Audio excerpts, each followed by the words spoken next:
Welcome back to Frankly Speaking here on WYDC TV Big Fox. I'm your host, Frank Acom, and this is the... Oops.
Well, good morning and welcome to Frankly Speaking here on WYDC TV Big Fox. I'm your host, Frank Acom, and we are broadcasting, as always, live and proudly from the Hesselson studio here on Marcus Street in Corning. We have a lot to cover this morning. I know I say it every morning, but I feel this is even an exceptional morning for things to cover. We will be talking with Malia Vandenberg. She's the Public Health Education Coordinator for Steuben County Public Health. We're going to talk about a real serious topic about suicide prevention, so you won't want to miss that. We also have quite a few things here about the presidential election, some New York State issues, some updates.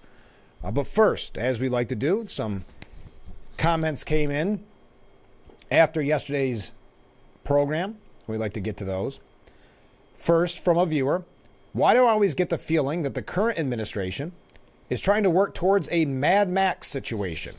They seem to think that strength through chaos is what this country runs best with.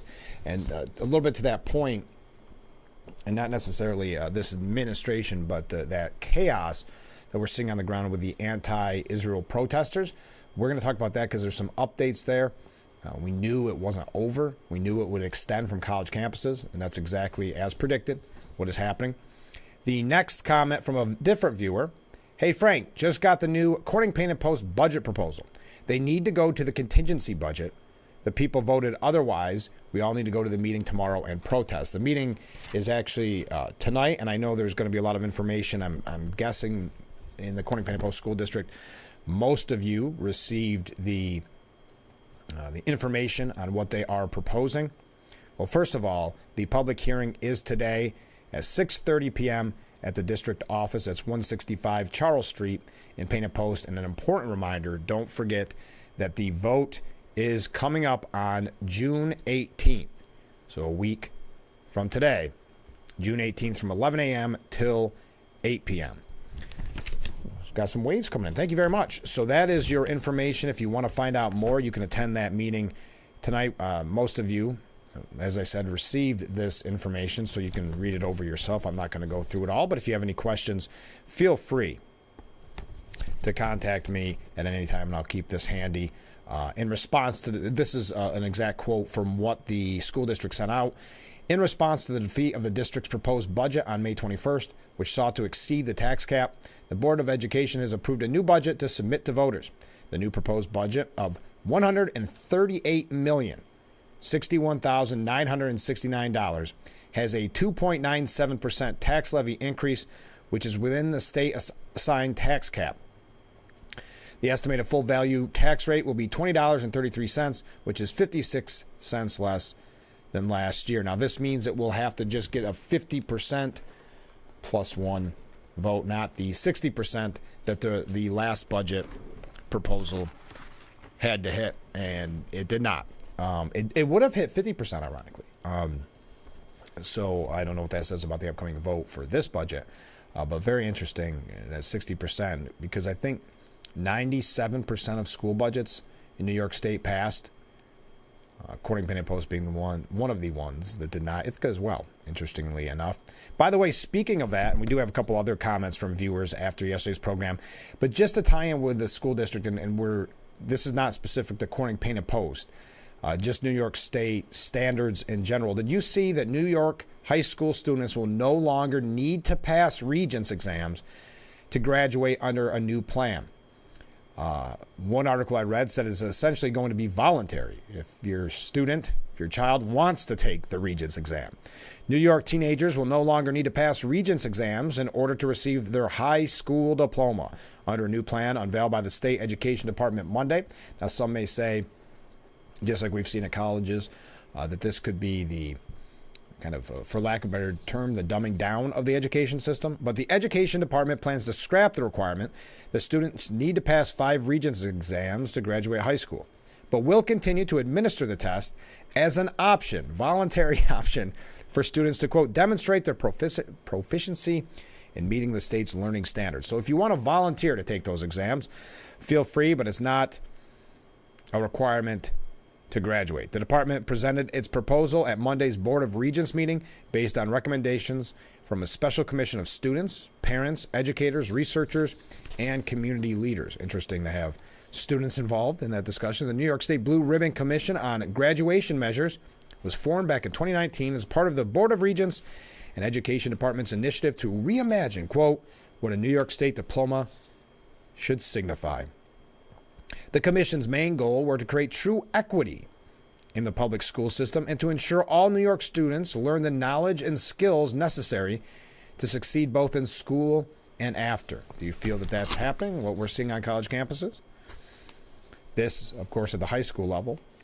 In November 2023, the commission shared its findings and recommendations, which became the basis for the Education Department's plan released on Monday. So it will be, well, the education transformation we envision, said one member of the board, reflects the thoughtful input we receive from our stakeholders, particularly from public school students and their families. Well, I don't want to speak for you, but when I was in school, I think if they said, hey, do you want to take more exams or do you want to take tougher exams to pass? I think we all probably would have said no. That's why I find it interesting that students, the stakeholders, as it were so involved. In place of the 3-hour Regents exam requirement, the Education Department proposed creating a portrait of a graduate metric that assesses student success as critical thinkers, innovative problem solvers, literate across all content areas, culturally competent, socially, emotionally competent, effective communicators, and global citizens. All right, there you go. No more Regents exams. It seems like they may be focused on some things that maybe you wouldn't think of as being a necessity to graduate high school. But I wanted to pass that along to you. Another comment that we received from viewers after the program. This is kind of interesting. So we've been talking about potential vice presidential picks by former President Donald Trump. And many people, and myself included in this a little bit, had thought, I wonder if it's somebody completely out of nowhere. You know, the names that we've been told on the short list, maybe not even really the short list. Because we know how the former president, well, it's up to him at the end of the day. How do I want to word it? He could be a loose cannon in some of his picks, not knowing exactly which area he's going to go. I think some of the names even on the short list surprised some of us. But here's a name that a viewer suggested. Winsome Sears, the 42nd Lieutenant Governor of Virginia, a member, of course, of the Republican Party. Sears is the first woman to serve as Lieutenant Governor of Virginia and is the first woman of color and first Jamaican-born American citizen elected to statewide office in Virginia. She also served in the United States Marines from 1983 to 1986 before running for public office. So there you are. Another name being thrown around, but not. I haven't heard any whispers of her being on a short list. But having said that, that goes in line with what this viewer believes. That this goes in line with the idea that Donald Trump may just pick somebody that we weren't expecting. All right, so there we go. That covers all of our comments after yesterday's program. Thank you for those, and you can keep the comments coming in, the waves coming in. You see the number on the bottom of your screen. Feel free to weigh in at any time. And that is a 24/7 number, so that's why we receive some comments after the program airs, because you wanted to take it all in and be thoughtful with all your comments. I mentioned that an anti-Israel mob formed in New York City. We're going to talk about that. There's a couple others as well. A few things here. Wait till you see the media's coverage when it comes to the Hunter Biden trial as compared to the Trump trial. I think it goes without saying. I think we knew that the coverage would be different, but it is glaringly different. We've got a few polls out, and again, I've said on this program numerous times, we don't trust the polls, and it is interesting. One group saying, wow, this is the worst news for Trump. And another group saying, wow, this signals that Biden should drop out.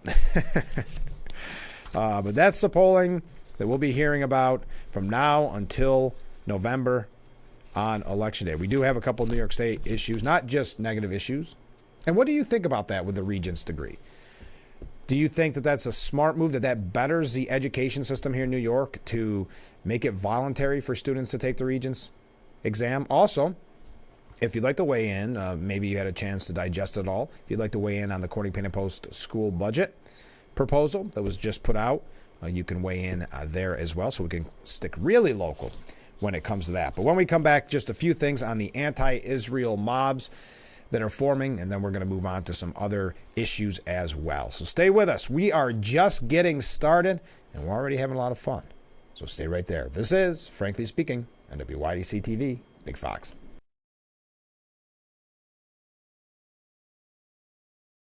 Isn't your wellness important? Don't you want more energy? Now's the best time to make every day better and relieve those achy muscles and pains than with the Hesselson's Hot Tub. Hesselson's has hot tubs in stock and available for immediate delivery with unbelievable savings. Hesselson's offers 0% interest-free financing for up to 5 full years. Hesselson's carries the only hot tub brand in the industry with the exclusive freshwater salt system that is eco-friendly and easy to use and only enhances your hot tubbing experience. Come in today and see why your next hot tub should be a Hesselson's hot tub. And remember, it's always fun to poke in the corners at Hesselson's. Attention, this is an important message for firefighters, members of the military, and airport workers. For decades, first responders and firefighters at military bases and airports used a chemical-based foam to fight fires. Studies have shown that chemicals used to make aqueous film-forming foam, or AFFF, are highly toxic to humans and have been associated with several types of cancer. If you or someone you know was diagnosed with any of those cancers, call now for a free case review.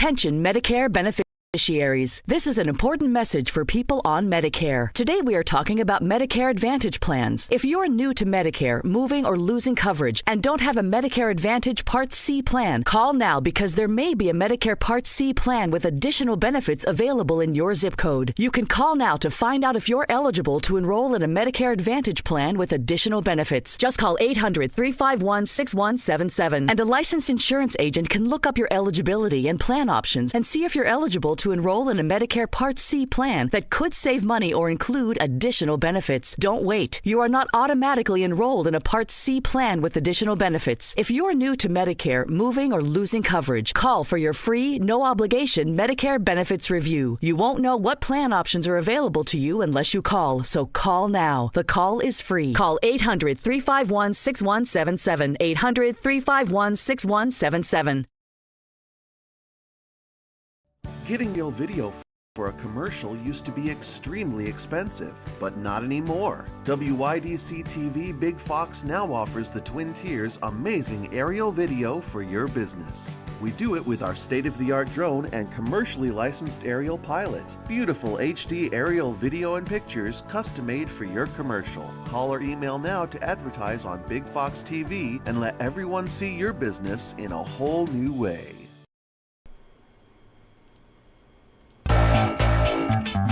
And we are back, broadcasting live from the Hesselson studio here on Market Street in Corning. We received this comment from a viewer.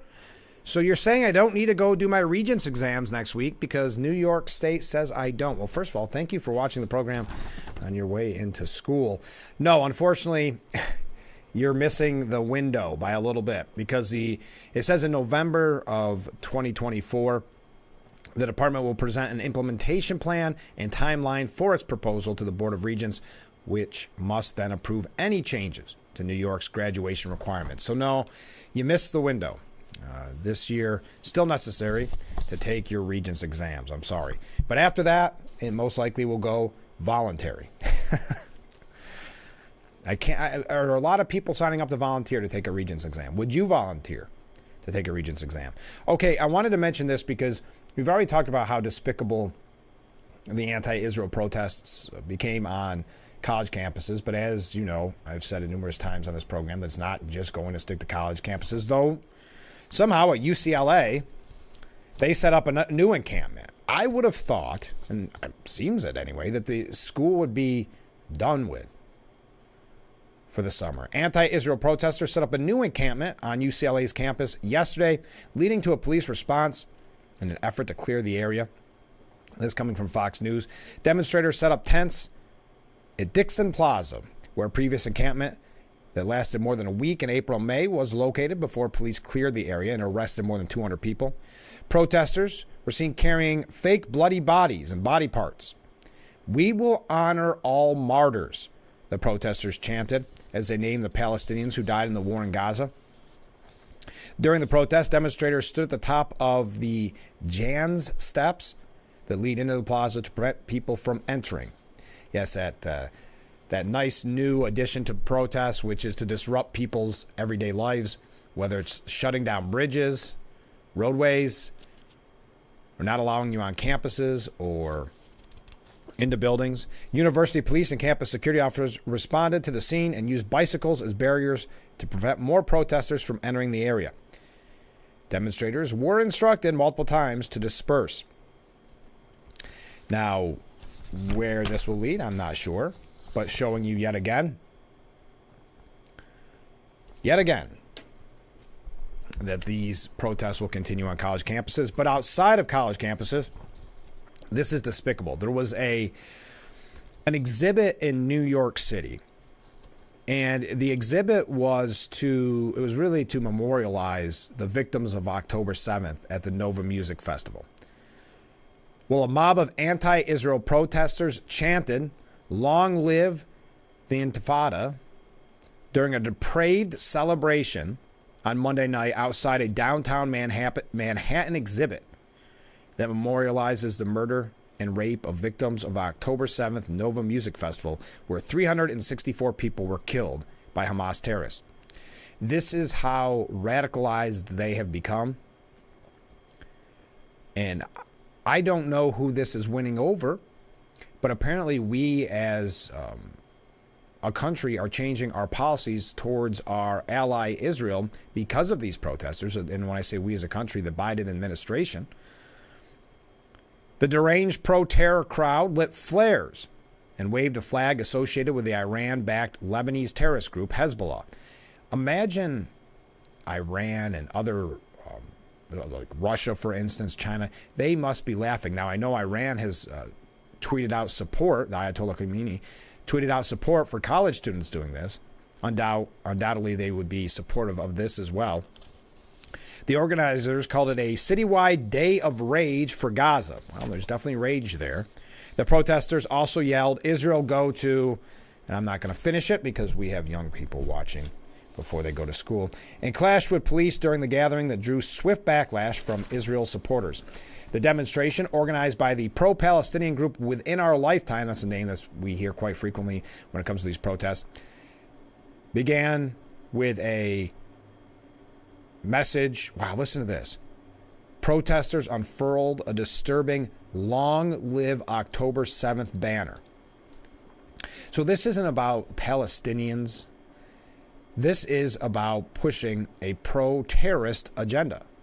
There's no other way to look at this. And remember, again, policies are being made in Washington to cater to these protesters because of their vote in November. A banner reading "Long Live October 7th." Explain to me how that could be perceived as anything but pro-terrorist. One of the exhibit's organizers, now this is the exhibit to memorialize the victims of October 7th, music mogul Scooter Braun, condemned the demonstration, saying, "I don't understand why protesting a memorial for innocent music lovers who were raped and butchered and kidnapped helps. Go see the exhibit and see the truth instead of standing outside listening to yourselves." Well, and that goes in with Ilhan Omar. Remember when she was outraged that counter-protesters on college campuses had the audacity to show the horrific violence that took place on October 7th? She said that that was not welcome for those protesters who, again, were supporting pro-Hamas messages. So the counter-protesters saying, and rightfully so, you should see what October 7th was really all about, what you are supporting. And she was upset that those students had to sit through that. As one Israeli government officials, former speechwriter Aviva Klompus tweeted, "How utterly evil do you have to be to protest outside a site that memorializes the 1,200 victims of October 7th?" It's a great point. We can go through all the comments on this.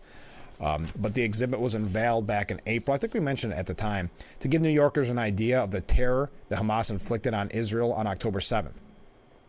The installation sets out to recreate an event dedicated to peace and love that was brutally cut short by Hamas's attack on Israel from Gaza on that fateful day. The exhibit is expected to last through the end of this week. So you've got Long Live the Intifada being chatted. You have banners saying Long Live October 7th. Can we all just finally admit what, no matter what the media wants to say, what some politicians have to say, can we just finally admit what this is? That it's pro-Hamas, anti-Israel, anti-American protests? Or do we still have to pretend that they're pro-Palestinian?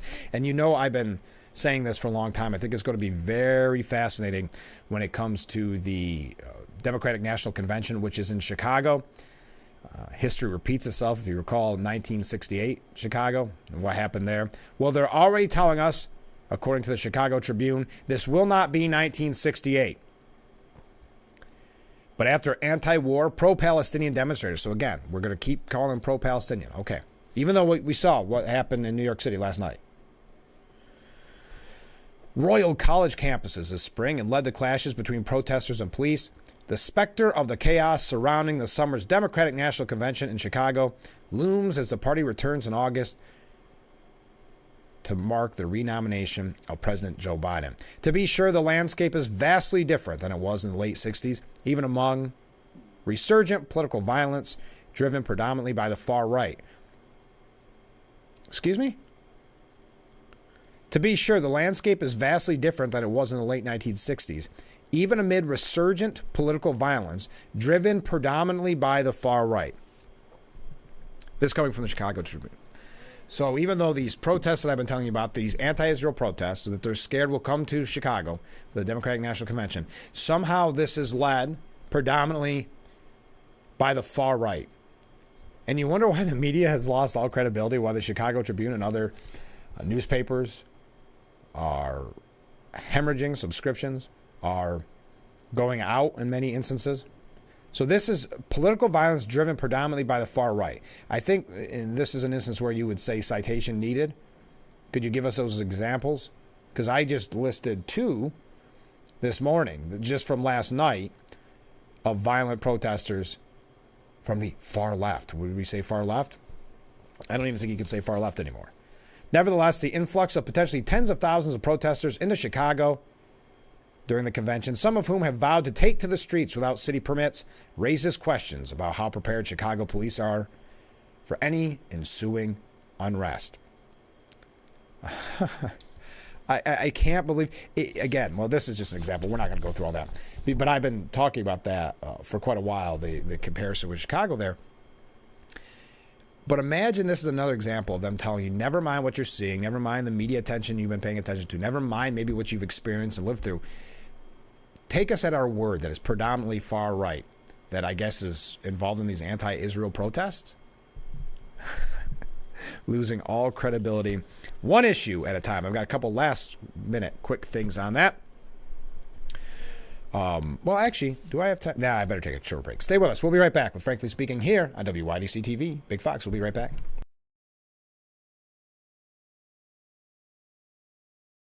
Was your premature baby fed a cow's milk baby formula such as Similac or Enfamil? If so, your child may be entitled to significant financial compensation. Evidence shows that cow's milk formulas increase the risk of NEC in premature babies, causing severe harm and even death. If your child was born premature and suffers from NEC, intestinal perforations, sepsis, cerebral palsy, or died as a result, you may have the right to sue for significant financial compensation. Call now for a free case review. Your engines start making memories. It's Salem's 6 Hours of the Glen, the ultimate start to summer. Be here as IMSA's top drivers go head-to-head on one of the most historic courses in racing. Get your tickets at theglen.com today.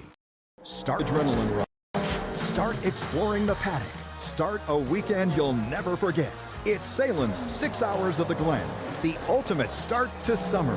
Get your tickets and secure your camping spot at theglen.com today. What's up, guys? What I'm about to show you is going to change the way you shave your head forever. You can shave your head in 90 seconds or less. With no cuts or nicks. It's 100% waterproof. It even works in the shower. Introducing Remington's Balder Boss. With increased flex and 5 dual-track floating head design, get over 60% more head coverage for a faster, closer shave and skin-close results. No nicks, no scrapes. Fit in the palm of my hand, and the results were amazing. Shave in the shower or with any foam or gel. With Japanese-grade steel blades, plow through the thickest of hair. Anytime, anywhere. There's even a pop-up trimmer to complete your perfect groove. Now, you can try the Remington Balder Boss in your home for 30 days for just $14.99. Complete with a 5-year limited warranty and 100% satisfaction guarantee. You can also get our ear, nose, and brow trimmer free. Just pay separate processing and handling. Give it a try. You won't be disappointed. Order your Balder Boss now.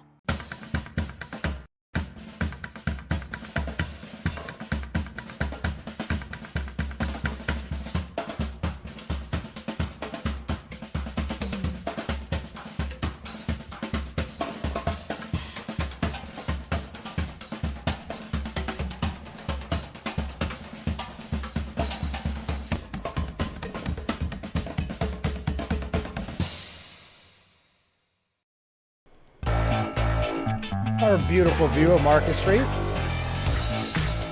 as we broadcast live from the Hesselson studio. I'm your host, Frank Acom. You're watching Frankly Speaking. Going back to our discussion on Regents, if you're just joining us, there's discussions right now to get rid of Regents exams here in New York State. And we have a student writing in saying I don't think they should do that, meaning get rid of the Regents exams, I assume, because some kids would treat it as they don't have to go. Some kids at my school barely go to school as it is. So when it came to the Regents, they would either get a credit by doing it or not get a credit due to attendance. Yes, it would be. I mean, if it's voluntary, and that's what they're suggesting, it would be voluntary in the future.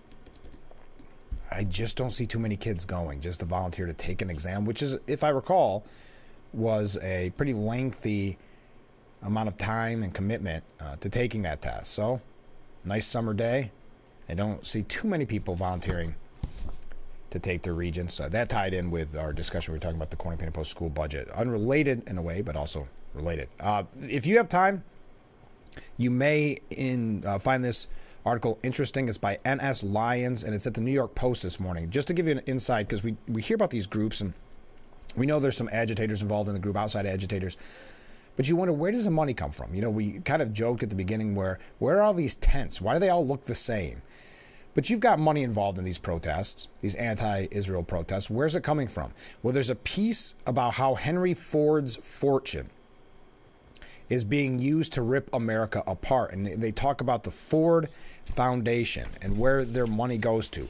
It gets a little wonky, I'm not going to lie. I mean, a little in the weeds in a good way, in a very informative way. So we don't have time to get to all of it.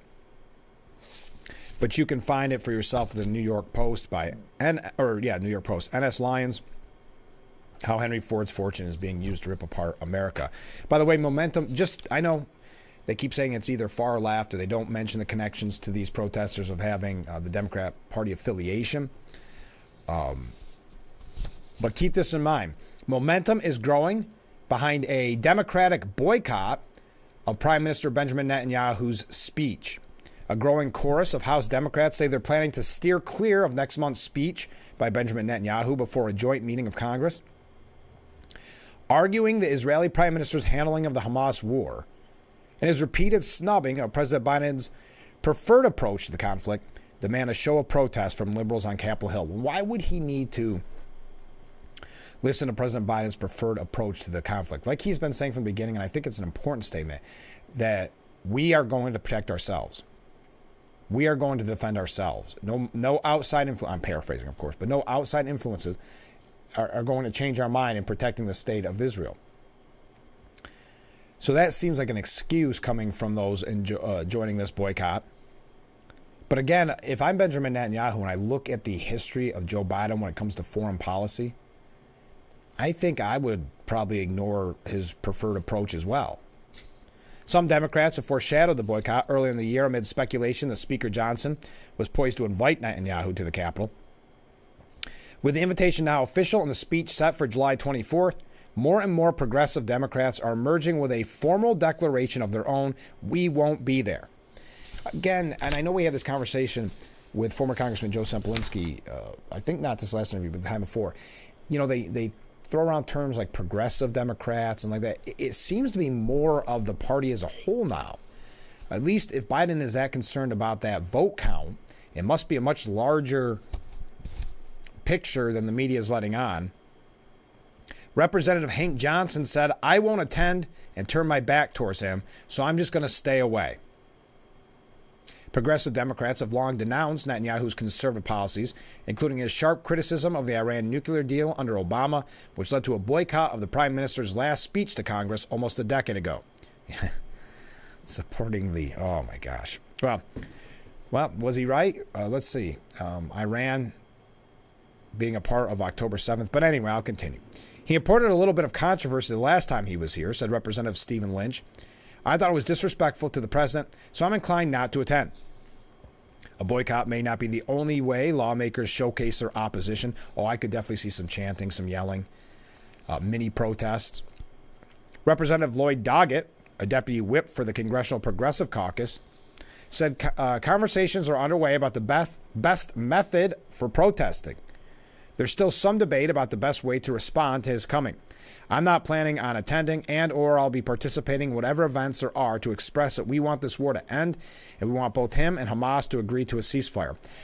That's Greg Kaiser, a first-term Democrat from Texas. I just want to remember my history here. Wasn't there an agreed-upon ceasefire on October 6th?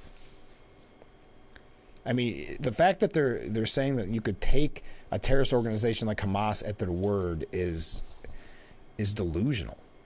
The boycotting liberals will cut a sharp contrast with other Democrats who are vowing to attend the speech to demonstrate a degree of solidarity. They're our strongest ally in the Middle East. He's obviously the leader that they've chosen, and I respect the country very much, and I will be there, said Representative Juan Vargas, a Democrat from California. Now, Hakeem Jeffries says it is their right and an ability if members want to skip the event. Now, Jeffries said he will attend, and he said each lawmaker will have to make their own determination ahead of the speech. All of us recognize that every individual member has to make that decision to participate on their own based on what they believe is consistent with the district that they represent. So just keep that in mind when they tell us that it's just a small faction of the Democrat Party that seems insensitive to Israel. Hey, what do you think about this? We've heard over and over again, and the president said it about Trump as well, that he's trying to delegitimize the courts. His criticism of the courts is unjustified, it's wrong, it's hurting the court system, the justice system. And yeah, a year or some ago, longer than that now, we saw that leak coming from the Supreme Court that did a tremendous amount of damage. Now you have liberal activists secretly recording the Supreme Court. Did you see that story this morning? A left-wing activist released secret recordings of Supreme Court Justice Samuel Alito and his wife, as well as Chief Justice John Roberts, discussing a range of politically sensitive topics. Now, we know the long knives are out for the Supreme Court. They've talked about stacking the deck. We've seen the media going after Alito's wife and her political beliefs. Clarence Thomas gave an amazing speech about this attack on the court. In conversations with the activist who represented herself as a religious conservative and did not disclose in the recordings she released that she was producing them, it would make them public. Justice Alito endorsed her suggestion that people in this country who believe in God have got to keep fighting for that, to return our country to a place of godliness. Well, I agree with you. I agree with you. Is that some outrageous statement when we're seeing some of these statements from the other side that we just mentioned earlier about anti-Israel, anti-police, anti-American language? So being a Christian man in this scenario disqualifies you for the Supreme Court. At another point, the activist represents herself as a devout Catholic, telling the justice, I don't know that we can negotiate with the left in the way that like needs to happen for the polarization to end. I think that it's a matter of like winning. Alito said, I think you're probably right. On one side or the other. One side or the other is going to win. I don't know.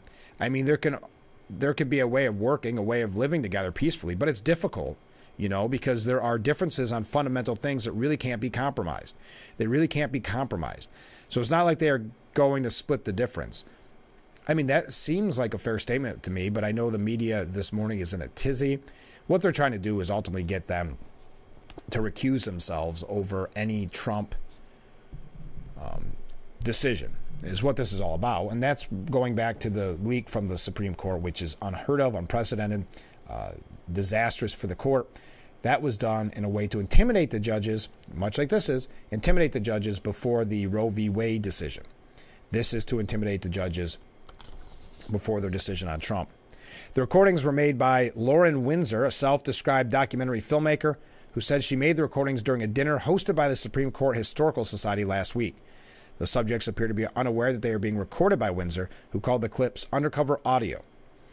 Something to keep in mind about that, too, don't think she did not have help. To get invited to this dinner,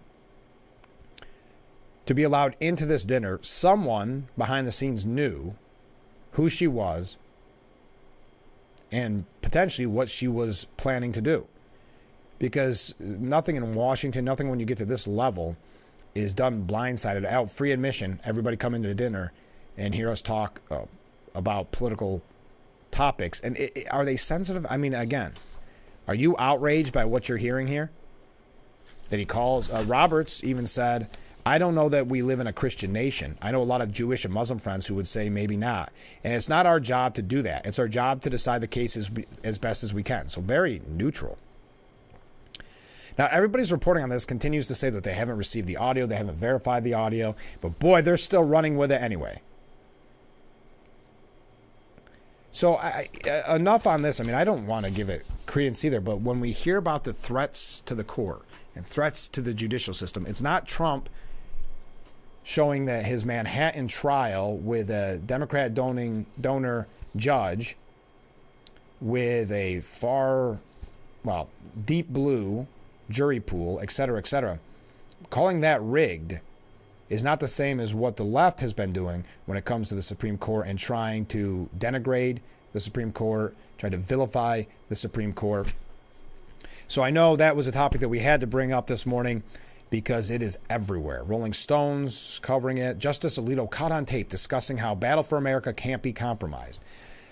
Are they to suggest that those on the left don't feel the same way? I think his point is good. There's certain issues that you cannot compromise on, and that's coming from both sides. There's not going to be a compromise from the left on certain fundamental issues that they believe in, just like there isn't going to be on the right. And he's a Christian man, so saying this country has to return to godliness, to me, isn't a shocking statement or doesn't show some type of bias. But again, this is to discredit the court before any Trump decisions are made. We got to take another break. Stay with us. We'll be right back with Frankly Speaking here on WYDC TV. Big Fox, stay with us.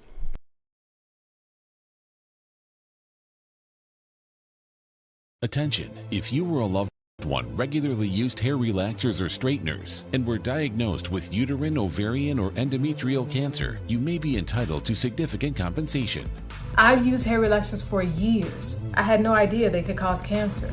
Chemical hair relaxers and straighteners have been linked to serious conditions, including several types of cancer. If you used hair relaxers and now have uterine, ovarian, or endometrial cancer, call now to see if you qualify. There's no fee unless we win your case. Put confidence, adventure, and accomplishment firmly in your hands with the Polaris Sportsman lineup. Get the most out of every day, pull off the toughest hauls, and keep charging on. Ithaca Recreation Sports, Route 13 in Newfield. Get outside and ride.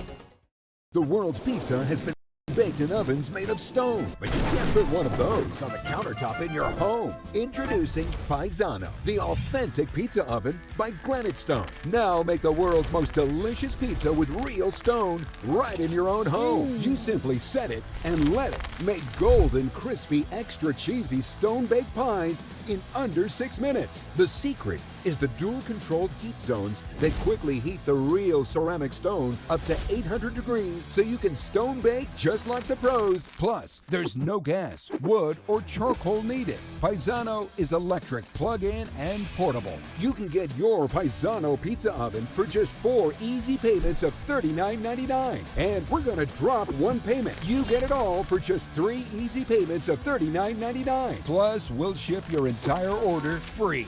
Call 1-800-597-7208 or order online at buypaisano.com. Call now. Getting aerial video for a commercial used to be extremely expensive, but not anymore. WYDC TV Big Fox now offers the Twin Tiers amazing aerial video for your business. We do it with our state-of-the-art drone and commercially licensed aerial pilot. Beautiful HD aerial video and pictures custom-made for your commercial. Call or email now to advertise on Big Fox TV and let everyone see your business in a whole new way. It's a new season of Sherry. Having a good time has always been my #1 goal. It's the best time in daytime. Weekdays at 2 p.m. on Big Fox. Broadcasting live from the Hesselson studio here on Market Street in Corning. I'm your host, Frank Acom. Watching Frankly Speaking. We've got a couple things that we've got to get to this morning that I want in regards to New York State. We talked earlier, and thank you for all the comments coming in. We've talked about the idea that they're going to take the Regents exams and make them voluntary for high school students. But I have a couple of good, positive stories coming out of New York State. The State Senator Tom O'Mara and Assemblyman Phil Palmisano visited Corning Painted Post High School to pay tribute, as well as Bath Haverling, to pay tribute to several of the school's athletes being state champions. So I wanted to send you those photos. Again, it was at Corning Painted Post High School, as well as Bath Haverling, with Bath Haverling having state champions, as well as Corning Painted Post. So here's a couple of pictures that they sent along, and I thought you'd get a kick out of them. That, of course, is Corning. Those are all the state champs and various coaches and athletes and family members. I'm not going to go through each of their names. I apologize. But the next picture from Bath Haverling, I thought you'd like that picture as well. So being recognized for their accomplishments, congratulations. And I thought that was a heartwarming story. We don't always have heartwarming stories. Well, we got some waves coming in. Like this. Andrew Cuomo, sticking with New York State, schmoozes with New York celebrities. The night before, he's going to supposedly get grilled about his handling of the pandemic. He was seen out with New York celebrities on Friday night, days before facing a likely less hospitable Republican-led subcommittee on the coronavirus pandemic. And now this is coming from the New York Post, so they always say this. Spies told Page 6 that Cuomo was spotted at a dinner at the hip and glamorous Chelsea Hotel. All right. Some guests there included Whoopi Goldberg, Robert De Niro, Dakota Fanning, and Katie Holmes. Also at the power gathering was MTV co-founder John Sykes and other business bigwigs. The group dined on filet mignon and roasted chicken. So that's where former governor Andrew Cuomo, I know we talked a lot about him yesterday. What is he going to run for? You can make your predictions. We're still taking those predictions. What is he going to run for? Will he settle on mayor? Or is he looking again to governor? Now, he is paying a visit to Capitol Hill today for a closed-door transcribed interview with the House Select Subcommittee investigating the coronavirus pandemic. I don't believe much is going to come out of this.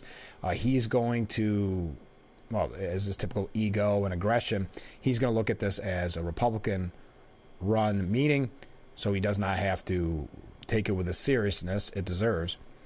Cuomo's handling of the pandemic as governor has been a significant focus of the panels, in particular a March 25th, 2020 executive order by the then governor that restricted nursing homes from refusing to admit or readmit residents solely based on confirmed or suspected diagnoses of COVID-19. We want to uncover the circumstances that led to this. There has to be some kind of process where this was written up and then signed. And we want to make sure that something like this never is repeated, said Subcommittee Chair Brad Wenstrup, Republican from Ohio. I'm a physician who happens to care. And I'm concerned for my fellow Americans, especially during a very difficult time in a pandemic. So who advised such things? Wenstrup said committee investigators have several hours of questions lined up for the governor, such as what was he spending so much time writing a book for while we had a pandemic going on? While we have the nursing home problem. And nursing home problem isn't a tough enough word. I'm not criticizing what he's saying here. This was just off the top of his mind, but it's more than a problem. It was a travesty. And why did it take him so long to rescind the executive order when it became very obvious that this was a bad plan? So we'll watch for this. We'll see what comes out of it. Again, Cuomo has never taken any kind of blame and actually normally gets aggressive when the question is presented to him. So I don't imagine we are going to get much out of that. We've got a couple other New York State issues. I realize I'm running late, so stay with us. We'll be right back with Frankly Speaking here on WYDC TV, Big Fox.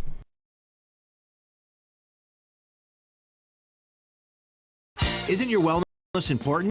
Don't you want more energy? Now's the best time to make every day better and relieve those achy muscles and pains than with the Hesselson's Hot Tub. Hesselson's has hot tubs in stock and available for immediate delivery with unbelievable savings. Hesselson's offers 0% interest-free financing for up to 5 full years. Hesselson's carries the only hot tub brand in the industry with the exclusive freshwater salt system that is eco-friendly and easy to use and only enhances your hot tubbing experience. Come in today and see why your next hot tub should be a Hesselson's hot tub. And remember, it's always fun to poke in the corners at Hesselson's. If you or one regularly used hair relaxers or straighteners and were diagnosed with uterine, ovarian, or endometrial cancer, you may be entitled to significant financial compensation. I've used hair relaxers for years. I had no idea they could cause cancer. Chemical hair relaxers and straighteners have been linked to serious conditions, including several types of cancer. How do I know if I have a case? Call 844-292-6222 and consult with one of our attorneys to find out if the products you used are part of the lawsuit. Your eligibility will also depend on how often you use these hair products and your specific cancer diagnosis. If you regularly used hair relaxers or straighteners and were diagnosed with uterine, ovarian, or endometrial cancer, call us now. Call 844-292-6222. How much will it cost to talk to an attorney? There is no fee unless we win your case. Call 844-292-6222 for your free case review. And we are back with Frankly Speaking. Thank you so much for joining us this morning. Do not forget, today is a mini golf benefit for our good friends at the Painted Post Food Pantry. Don't miss out on this. It's a fun way to fundraise. How's that? It's tonight from 6 to 8 p.m., just $10. And as always, you can bring some cans of food as well to help out the food pantry. It's at Park Avenue Sports Center, 412 Park Avenue in Corning, New York. And if it does rain tonight, we'll keep you updated. But the rain date is June 18th. So I think that's a fun way at a time when you can go to so many golf fundraisers for organizations. I like mini golf. We can all play mini golf. Two other things on New York before we move along. We've asked the question, and if you're just joining us, I know I keep mentioning it, but Regents suggesting that there will no longer be mandatory Regents exams to graduate high school here in New York, that it'll be voluntary. Do you think that is a good move for a better education? We also wanted to remind you, and I talked about it this morning, that unrelated to the Regents decision, just that I know there was a lot of talk about this on the program, that the Corning Painted Post new budget proposal that is going up for vote on June 18th, there is a public hearing on that tonight starting at 6:30 p.m. at the district office, 165 Charles Street in Painted Post. So that is tonight. We've also covered a lot of other issues as well, making predictions, as always, on who could be VP. Winsome Sayers was a name that was thrown around, which is interesting because, as many of us have said, We think it'll be somebody that we're not familiar with. Back to New York State. Hochul has named new leadership to the Office of Cannabis Management. We know the cannabis rollout has been a disaster, and the Office of Cannabis Management was not prepared for the wild, wild west that ensued. Governor Hochul made 3 new leadership appointments to the New York Office of Cannabis Management. Among the appointments is Felicia A.B. Reed as Executive Deputy Director and Acting Executive Director. A nationwide search is underway for a permanent executive director, and Hochul said the governor's office will work with an experienced recruitment firm to identify qualified candidates from across the state and the country. Is that a normal job that you would apply for? Is there a lot of people with experience leading an Office of Cannabis Management, unless maybe if you look at it before it was legal, maybe some people could put that as their title on the black market, that they managed an Office of Cannabis. I'm committed to ensuring New York's nation-leading cannabis market continues to thrive. With these new policies, the Office of Cannabis Management will continue to focus on expanding the most equitable adult use market in the nation while cracking down on illicit storefronts. Equitable adult use market. Interesting. Anyway, that's just an update. We know it's been a disaster, the rollout. Oh, speaking of drugs, this is terrifying.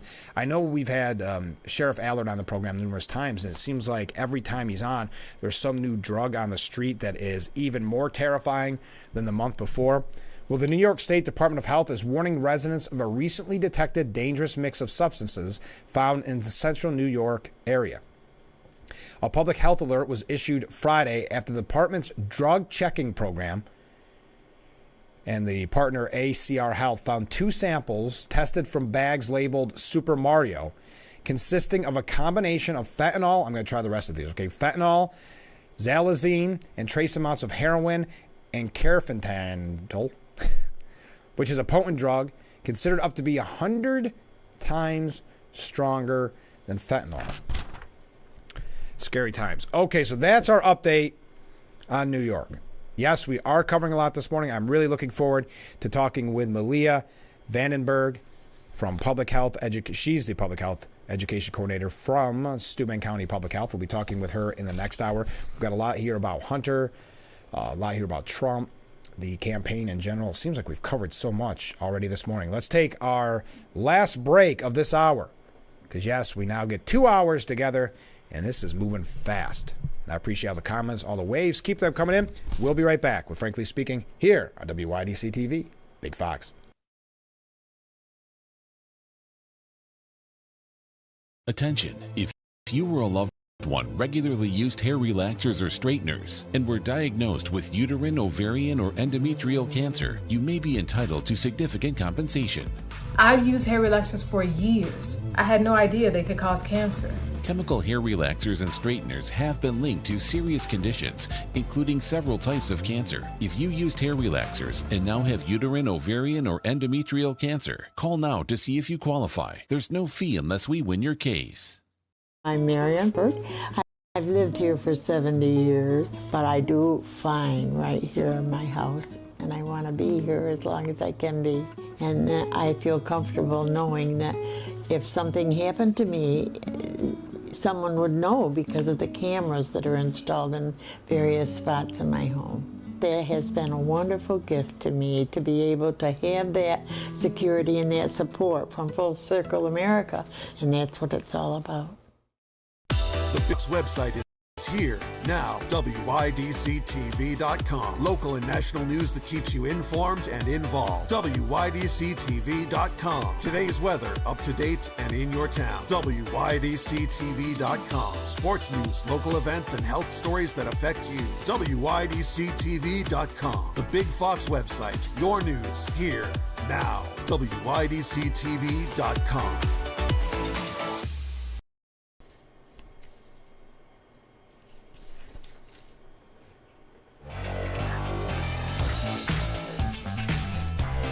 And we are back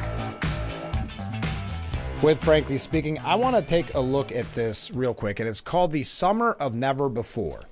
Now, we're talking about the comparisons between 1968 and the Democratic National Convention, what we could see this year.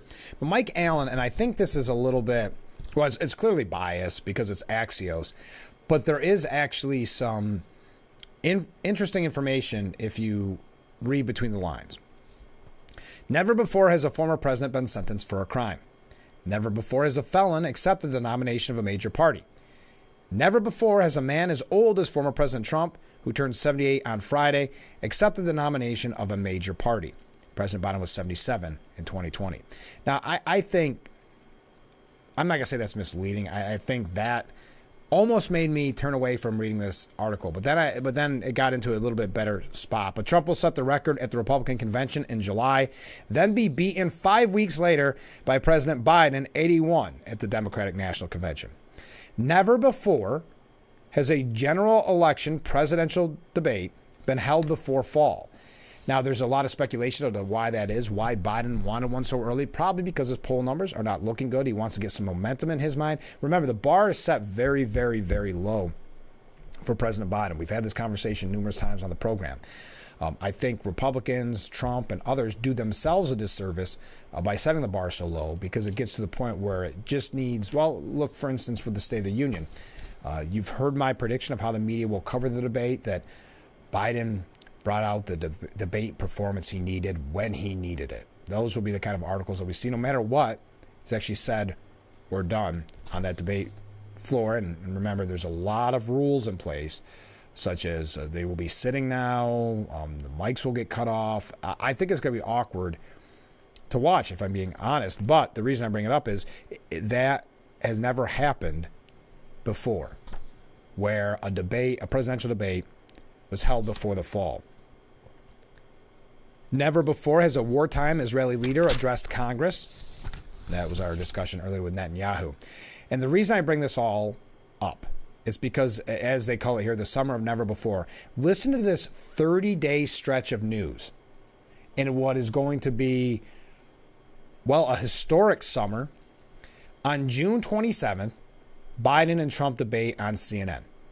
On June 30th, French snap elections, which could shift its government to the right. Second and final round, July 7th. Continuing. July 4th, Britain holds elections that will shift power to the left while the U.S. celebrates Independence Day. July 11th, Trump is sentenced. July 15th, the Republican National Convention opens in Milwaukee.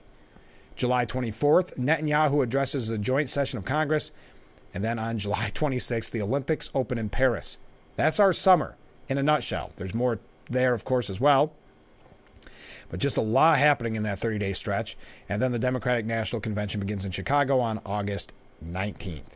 70 days from today. The debate nearing, that's really why I mentioned it. It's going to be interesting to have such an early debate. I hope we can get, and maybe you have the information. If you do, send it to me. The finalized rules, if they've ever released those, the finalized rules of the debate. I know RFK Jr., as of last week, was still complaining that he is not a part of that debate. And that was a decision by CNN. But we're going to talk about the presidential race. We're also going to talk about Hunter Biden's trial as it is in deliberation. We'll talk about that as well. I know they return this morning, I want to say at 9 or 9:30 to continue deliberation. So we'll try to talk about as much of that as we possibly can. Coming up in the next hour, we'll be talking with Malia Vandenberg from Steuben County Public Health. So that's coming up in a little bit. Boy, the first hour went fast, didn't it? Thank you for all the comments. What do you think? Is it good that Regents exams are probably going the way of the dodo bird, or at least becoming voluntary to get a New York State high school diploma?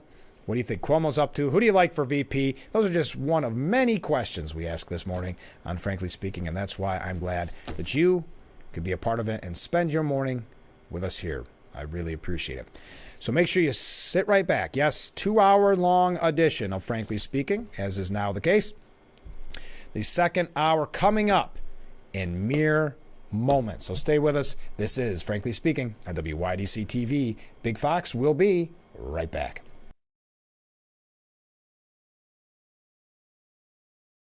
Some people who need Social Security disability benefits go to their hearing alone and get turned down. Not every lawyer will appeal a denial after your hearing. I will.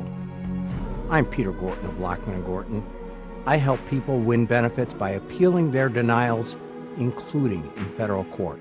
But your time to appeal is limited, So call my office now. Lockman and Gordon, 1-800-698-0567.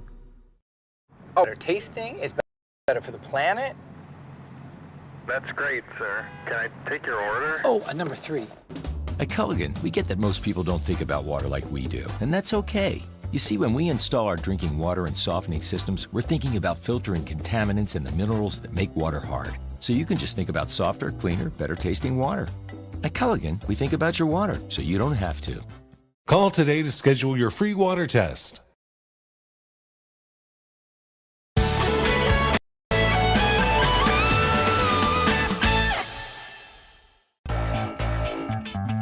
Welcome to Frankly Speaking, talking to the people that affect your life, that affect all of our day-to-day lives. This is something you're not going to get anywhere else. We've got a lot to offer. There'll be a lot of news, local, regional, national, really the things that affect you. And I think you'll be glad that you tuned in. So think of it as radio on TV. Frankly Speaking.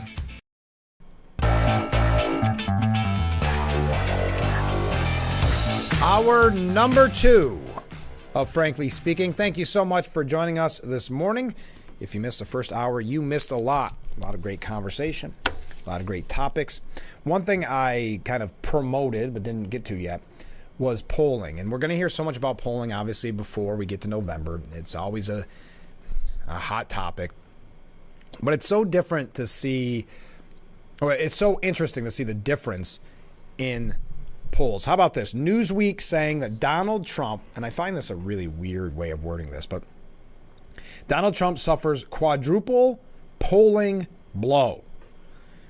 He has been stung by a number of polls in recent days, including those suggesting his hush money felony conviction may be harming his 2024 election chances. Now, have you heard this elsewhere? This is coming from Newsweek. I know the initial polling, and again, take every poll with a grain of salt, but the initial polling showed that it made no difference. So now, all of a sudden, a few weeks later, it did. With less than 5 months ago, Trump and President Biden still appear to be neck and neck in the race, although results of recent polls suggest that Biden may be ahead. Newsweek has compiled at least 4 results from recent surveys that may be concerning for Trump. Trump spokesperson Steve Xiong told Newsweek in reaction to some of the polls, quote, President Trump continues to lead crooked Joe Biden across polling averages nationally and in battleground states. I'm not going to go through all the numbers, but according to Newsweek, it was so tough, these numbers on Donald Trump. Then, as I mentioned, you go to, and this is actually a liberal outlet, more or less. Not outlet, I shouldn't say that. Commentary, maybe liberal commentary. Pollster Nate Silver. Now, the left used to look at Nate Silver as almost everything he said was gospel, and then he said a few things they didn't like, and you know how that goes. Well, he warned Monday that President Biden's approval ratings are so low that it may be time for him to reconsider seeking re-election in November. So what's the difference here? Well, I know one is about Donald Trump being elected for president. This is about approval ratings, but very similar, akin, and important numbers to look at. Biden just hit a new all-time low in approval, 37.4%. He wrote on 538. He's the founder of 538. Dropping out would be a big risk, but there's some threshold below which continue to run is a bigger risk. That's a weird way of wording that. But saying, yes, it's a risk to drop out, but there's some threshold where running is the more serious risk. Are we there yet? I don't know, he said, but it's more than fair to ask. Boy, he's going to get a lot of pushback on this. Silver noted that Biden is in much worse shape in terms of polling than he was in 2020, heading into Election Day. Several recent surveys show Trump ahead of Biden in all of those states. So again, this is what I mean by taking everything with a grain of salt. So much difference in what Newsweek said. And again, Nate Silver is not a Trump fan. Don't think that at all. I'm not saying that he is some type of conservative. No, not at all. He begrudgingly says this. He doesn't want this. He wants to see the Democrats win. Biden's age is something voters are overwhelmingly consistent about, mentioning it in polls. The concern has persisted through various phases of media vibes, and this is in reference to Biden. The side-by-side video comparisons of Biden now versus, for example, 2012, are also extremely revealing. There's been an obvious change. I think it's borderline gaslighting to imply it's just a media vibes thing. I'm not sure where vibes keep coming up, but yeah, again, I think it's very disingenuous, and it does feel like gaslighting. The media doesn't bring this up. They don't want to bring this up. Sometimes their hands are forced. Silver noted that in his estimation, Trump should also consider dropping out. So keep that in mind. Biden would lose by 7 points if it was any other Republican nominee running for president, according to Nate Silver. So that's just a quick highlight on some of the polls and what the media is saying. And going back to his point that it's gaslighting, not to say there is something there with Biden. I know we're told time and time again in the media that everything's fine, but there's obviously some mental concerns or just the health issues in general. I don't know if you saw it. It was very, very awkward. He was at that Juneteenth White House concert, and just the way he remained virtually motionless, staring off into the distance while others were dancing. Trump's campaign war room said it was lights are on, but no one's home. Many people joked because it was a concert that maybe marijuana was involved, which it was all done in jest, of course. Mike Lee commented, "Who said Biden's got no rhythm?" Again, he's just standing off there doing absolutely nothing.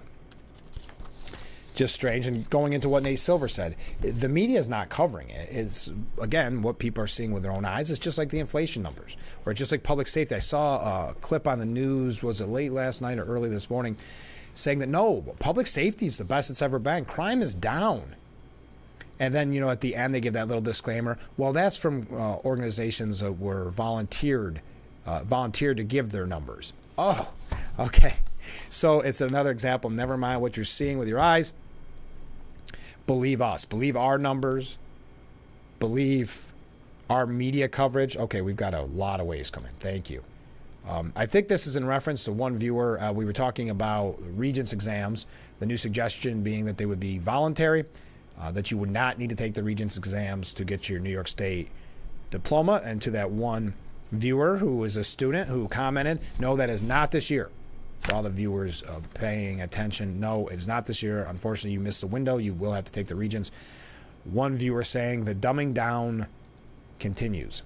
Well, and this is an example of how we talk about polls and things like that, numbers and how to manipulate numbers. It's got to be in one of these examples where then their numbers look better in the education system, even though it's not.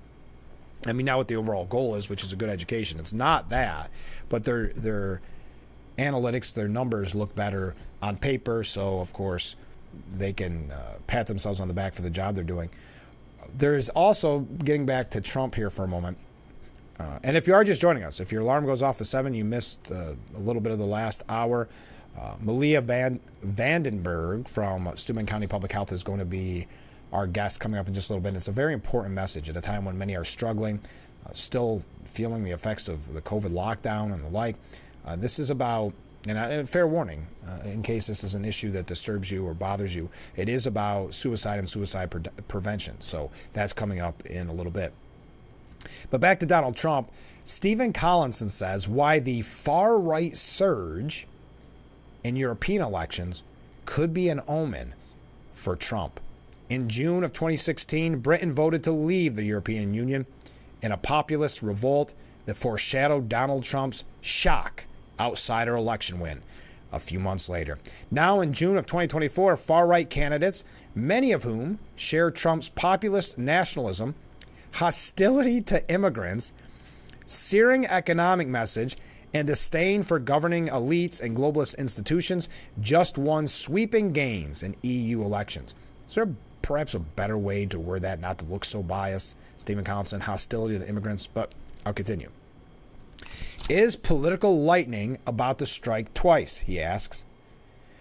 U.S. voters don't take directions from foreigners, and American presidential elections, which play out state by state, are far different from those from the European Union. Plus, Trump's win 8 years ago had more to do with the deficiencies of Democrat Hillary Clinton's campaign than Brexit. Oh, wow. So that's becoming common knowledge now. The media is admitting that it was the campaign, or not Hillary. They're not saying it was Hillary, the person, but saying her campaign. Interesting. But he continues and says Joe Biden should be concerned.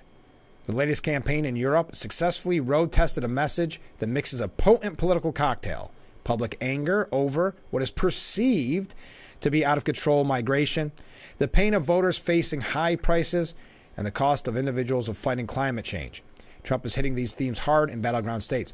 This is another thing, and I would recommend that you get used to this, because this has happened with crime too. The new term they use to discredit your real fears about public safety, about an open, porous border, if you have real concerns over that, it's just perceived. And this goes back into the message I've been that I've been saying this morning, which is never mind what you're experiencing. Never mind what your family, loved ones have experienced. Just believe them and their numbers. Believe them and what they see. So it is perceived issue with migration. So he's suggesting, and I'm not going to get into the whole European Union, but what Stephen Collinson is suggesting or alluding to, that maybe this is a sign. Could America be headed in the same direction? Now, he's the same gentleman who wrote the piece last week at D-Day suggesting that we had turned a corner in this country and now we're supporting fascism, unlike fighting it during D-Day. And I'm just paraphrasing there. But that's why the White House will be watching French election results on July 7th even more closely than Sunday's EU contests. Okay, let's take our first break. I see we have some comments coming in. Keep them coming in if you don't mind. And we'll be right back with Frankly Speaking here on WYDC TV. Big Fox, please stay with us.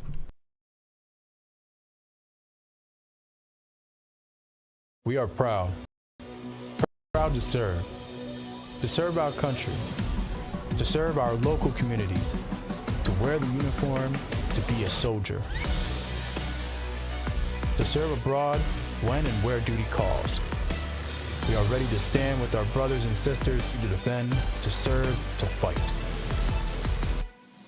We're always ready, we're always there.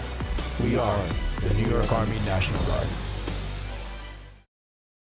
Attention, this is an important message for firefighters, members of the military, and airport workers. For decades, first responders and firefighters at military bases and airports used a chemical-based foam to fight fires. Studies have shown that chemicals used to make aqueous film-forming foam, or AFFF, are highly toxic to humans and have been associated with several types of cancer.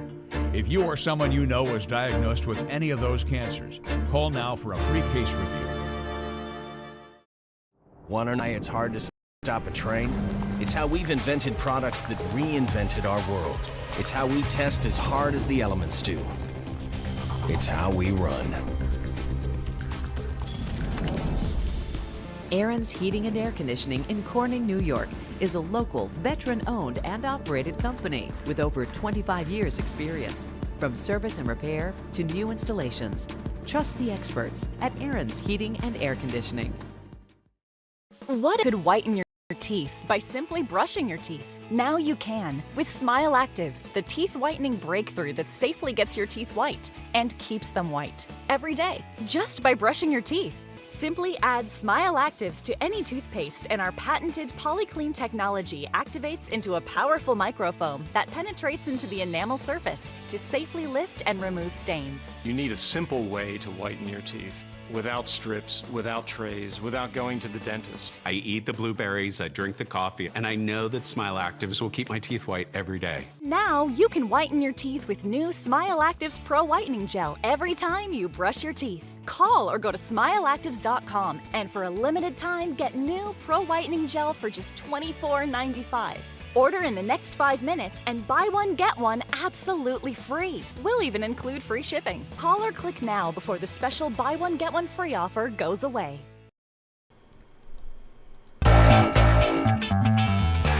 And we are back, broadcasting live from the Hesselson studio. And coming up in just a moment with the Steuben Senior Services Fund section of our program, we'll be talking with Malia Vandenberg. She's been our guest before. She's with Steuben County Public Health. We look forward to talking with her. A lot of comments coming from viewers, so buckle up. Here we go. First comment. Most of the wiser people have left the state. No regions is just another example of equity idiocy. Keep everyone dumb and dependent on the government. That is the Democrat motto. If you're just joining us and you're not sure what that's in reference to, there is a conversation being had. It looks like it's going to go forward that students will no longer have to take the Regents exam to get a New York diploma, that it can be voluntary. Next up, when they say free Palestine, it should be said that Israel is freeing Palestine from Hamas. That would make them think twice because it would confuse the heck out of the protesters. I don't think it's ever been about Palestine. I think it's, unfortunately, and we saw it yesterday in Manhattan, it's been about pushing an anti-Israel, anti-Jewish statement. It's been about, in this case, pro-terrorism against the Jewish people. So I think Palestine is a label that they use, Free Palestine, to cover up their true intentions, or to at least let the media cover up their true intentions by saying pro-Palestinian, when really, as we saw yesterday, specifically in New York, with the protesting of the October 7th memorial, that was an instance of anti-Israel more than it, but they're going to keep pushing the pro-Palestine. But yes, I think that's a good point. They are freeing Palestine from Hamas. Next up, I like this one a lot. Yeah, I perceive that my wallet is empty these days. Yes, you perceive there's an issue at the border. You perceive there's an issue with public safety. You're wrong, though. You've got to believe our numbers. Never mind if you're, heaven forbid, your family member or someone you know is a victim of the bail reform laws, of the bail reform laws, and all of the criminal justice reforms. I'm sorry, I was trying to think of the various terms. Yes, never mind. That's just a perception. You're just perceiving it. In this case, yeah, I do perceive that my wallet is empty these days. I agree. And finally, last comment. I would love to have a viewer, just one even, who teaches in the Corning Painted Post School District, call in to say they aren't happy with these decisions or the direction our education system is going to give me some faith that all isn't lost. Okay, thank you for those comments. And of course, anybody can write in and respond. You see the number on the bottom of your screen. It doesn't have to be. It can be pro, con, whatever topic we're discussing. That's what this show is all about. That's what I want to hear from you and your opinion. And we very often read people with different opinions than perhaps what your host is feeling. So Trump completed his pre-sentencing interview with the probation office. I know I had mentioned that yesterday. I liked how some of the media were trying to say, well, it's virtual. That's not how it's normally done. Is it a different system for him? Earlier today, President Trump completed a routine interview with the New York probation office. The interview was uneventful and lasted less than 30 minutes. The president and his team will continue to fight the lawless Manhattan DA witch hunt. That's coming from Trump's office. The interview took place yesterday around 3:30 p.m. Trump answered all questions in the virtual interview and was described as polite, respectful, and accommodating to the probation officers. Now, man, what do you think? I know we made this a question on the show in the past so often. What do you think is going to happen on July 11th? Now, I wonder, well, I don't know, because then he could still be considered a convicted felon during the debate. I was going to say he hadn't been sentenced yet, but Biden will make sure to hit the convicted felon. That's, we see it so much in the media. But what do you think will happen on July 11th? Do you think Merchant will go so strong as to throw him in jail? I know the media is loving the articles. Prison officials are readying their prisons in case Trump is sent there. And there seems to be a giddiness about Rikers for some reason. And we saw that from Whoopi Goldberg, too, in the past, that there's this dream of, never mind what it does for the country and what it looks like to our adversaries. It's all about, the end of the day, getting Trump in this scenario, isn't it? At least that's what we're seeing from those in the media and some in politics. But what do you think is going to happen on July 11th? Will he go far enough to imprison him? You've heard my thoughts in the past. I do believe it's going to be home confinement, because that takes him off the campaign trail, but also makes it look like Merchant took it easy on him. Or does he get probation? We got a lot of comments coming in. But when we come back, one other thing on this. Because of the conviction, Trump's liquor licenses at golf clubs are now under review in New Jersey. Officials within the New Jersey Attorney General's Division of Alcoholic Beverage Controls are reviewing the impact of President Trump's conviction on his liquor licenses for the Trump National Golf Course in Colts Neck, Lamington Farm Club, and Trump National Golf Club, Philadelphia and Pine Hill. A spokesperson for the State Attorney's General Office has confirmed with The Hill. The spokesperson added that each of the liquor licenses for the former president's golf clubs are still active. All right, we got to take a break. When we come back, our friend Malia Vandenberg will be joining us for the Steuben Senior Services Fund section of our program. Then we'll read some more of your comments, and feel free to wave at any time. We still got a lot to cover. We're just getting started, but boy, it's moving fast. Stay with us. We'll be right back with Frankly Speaking here on WYDC TV, Big Fox.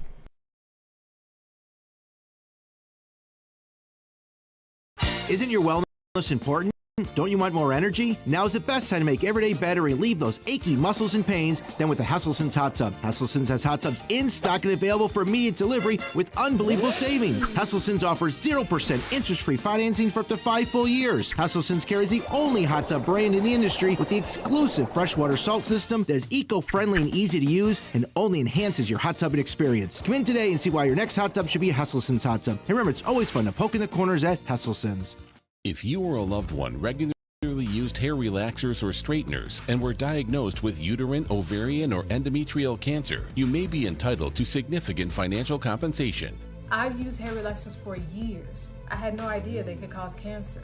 Chemical hair relaxers and straighteners have been linked to serious conditions, including several types of cancer. How do I know if I have a case? Call 844-292-6222 and consult with one of our attorneys to find out if the products you used are part of the lawsuit.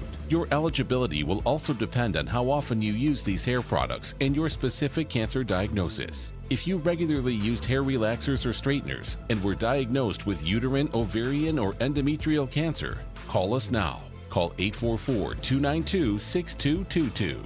How much will it cost to talk to an attorney? There is no fee unless we win your case. Call 844-292-6222 for your free case review.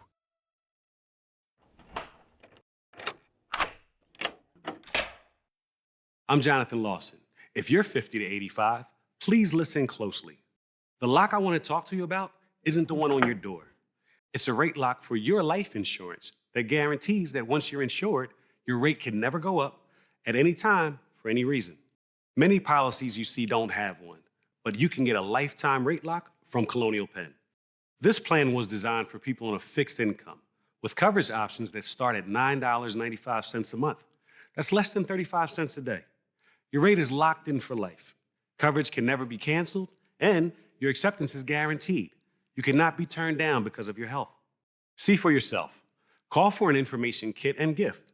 Both are free with no obligation. Call 1-800-781-9990 for your free information and your free gift. That's 1-800-781-9990. 1-800-781-9990.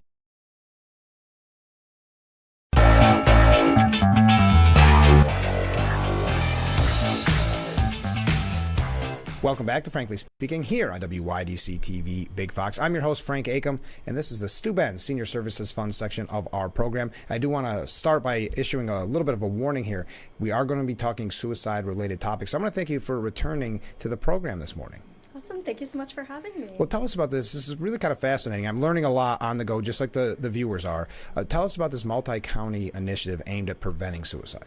Yeah, so this multi-county campaign is being put on, or was put on, by Pivotal Health Partnership, which is essentially just a non-for-profit group that helps charter all of the regional local health departments. Those county health departments that are involved in this partnership include Chemung, Livingston, Ontario, Schuyler, Seneca, us, Wayne, and Yates. So there's 7 counties involved in this, which is really great. This initiative is modeled after the 988's hashtag Be the One To campaign.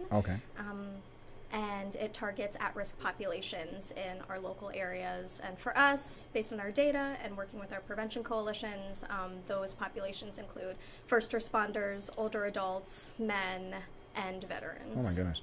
And this has become quite a topic, not even recently, but since COVID and kind of the depression, you hear about it in the news a lot. So this could not come at a more perfect time when so many people are dealing with these thoughts. But what's interesting about this, and correct me if I'm wrong, it's not so much focused on the individual like so many campaigns are.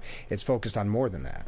Yeah, this campaign, in contrary to your regular suicide prevention campaigns, when we want to connect with the individuals that are experiencing mental health struggles and maybe having thoughts of suicide, this campaign aims to empower those around those individuals, so family, friends, colleagues that might know someone that's struggling, and basically give them some tools that they can utilize to connect with those individuals and help them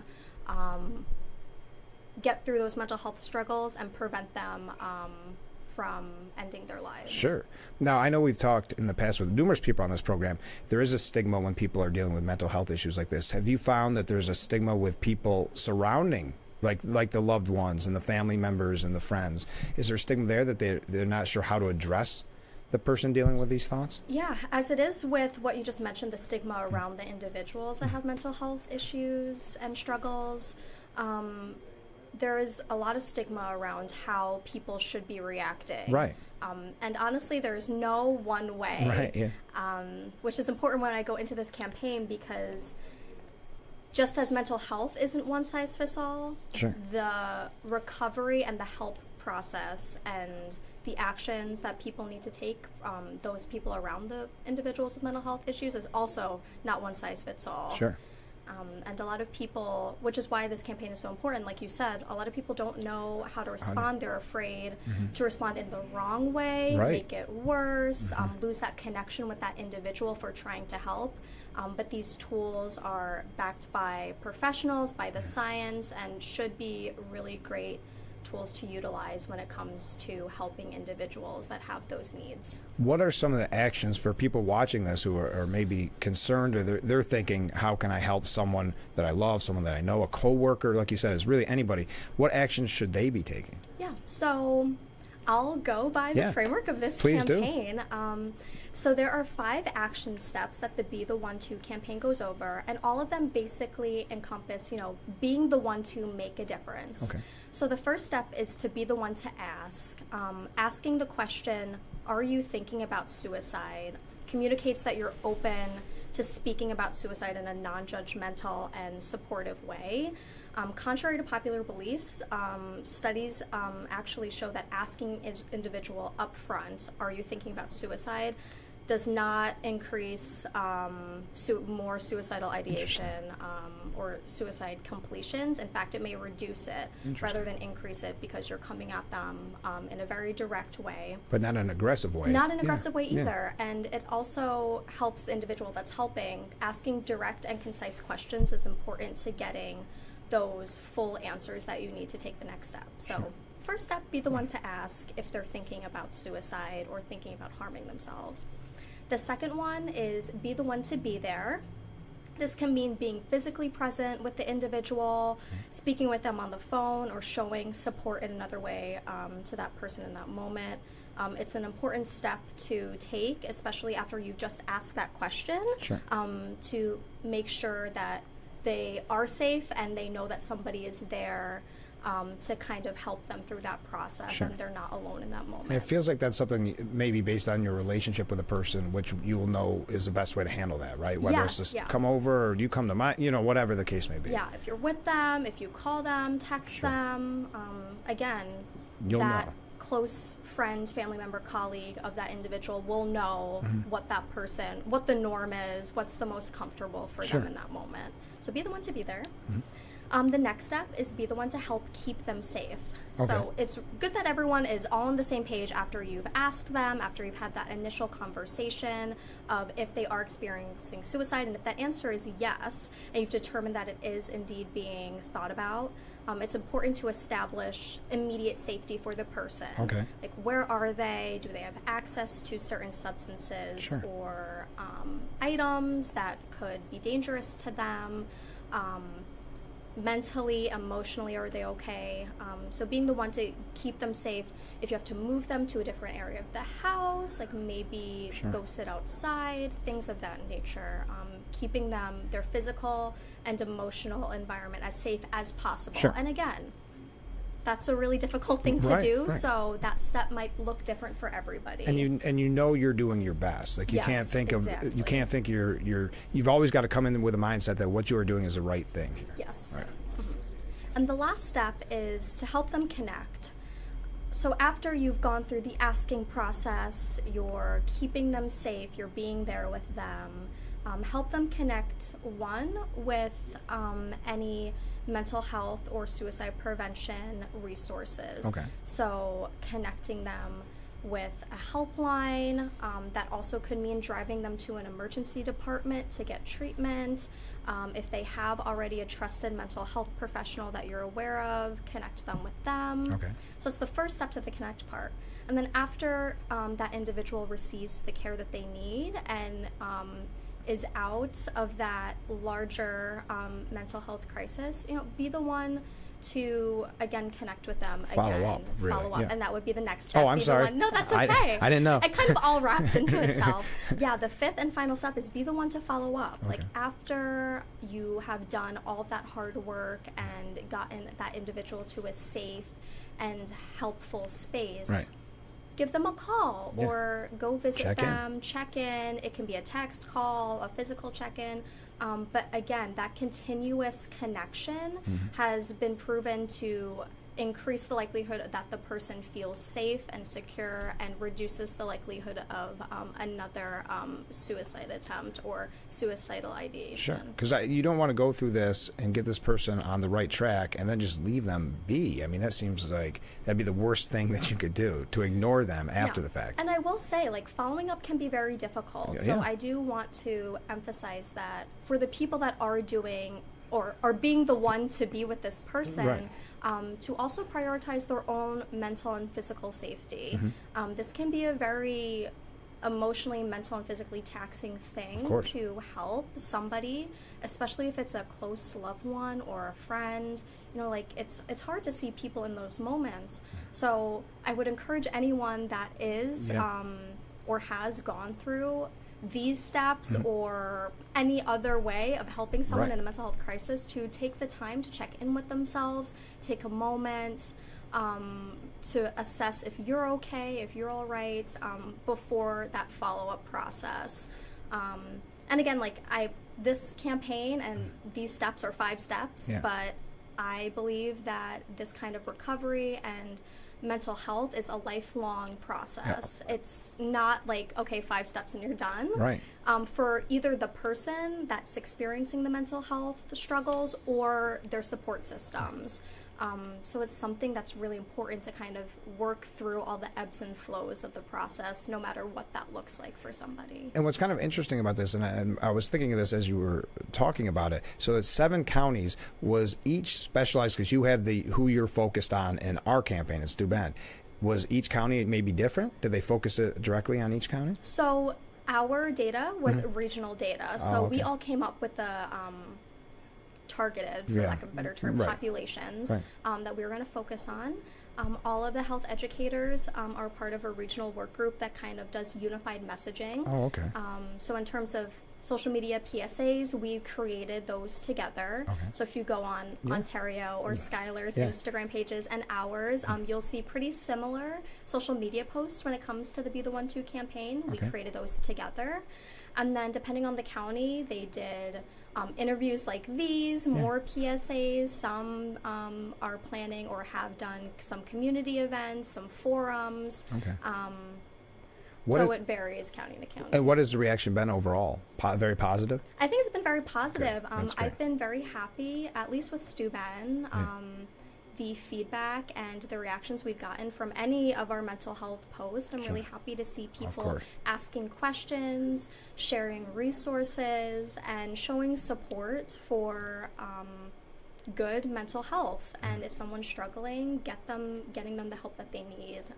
So I think our county is doing a really great job at working on reducing that stigma and sharing important information with each other. Well, it seems like each time I have someone on the program that speaks about getting help, whether it's for PTSD, for suicide, drug abuse, someone reaches out to me and says, thank you so much for having that guest on. So I think it's important before we go, if someone's watching this and they know a loved one, a coworker that's struggling, and they know that they have that feeling they're struggling, how can they find out more? What should they do? Yeah, so I would definitely say you can use these tools that we talked about today. 988 is the suicide prevention hotline. Sure. You can call them, and they would be more than happy to walk you through what the next best steps are. We have a bunch of great preventative services and community health services here in Steuben. Right. Please go and call them. They will also be more than willing to walk you through that process, and then they will work with you on the best next steps to take with that individual that you are trying to help through a crisis. Well, thank you so much for doing this, because it sounds like such an important campaign, and I'm glad that you could come in this morning and talk to us about it. Awesome. Thank you for Let's having do it again me. soon, okay? Yes. All right. We'll be right back with Frankly Speaking. Stay with us.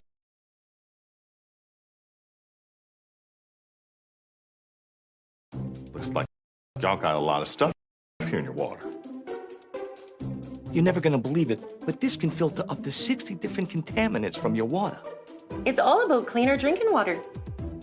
Dude, that's good water. And that's good water. Now that's good water. That's good water, eh? No matter where you live, there's a Culligan water expert nearby. At Culligan, we think about your water, so you don't have to.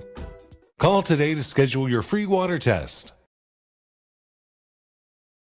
We were paying so much money. The Koala team made the whole process so easy, and we saw savings on our very first bill. The inspection was really eye-opening. It's a great feeling knowing that we're truly energy efficient. Now we're finally properly insulated. Koala is a first-class company all the way. It's time you discover Koala Insulation.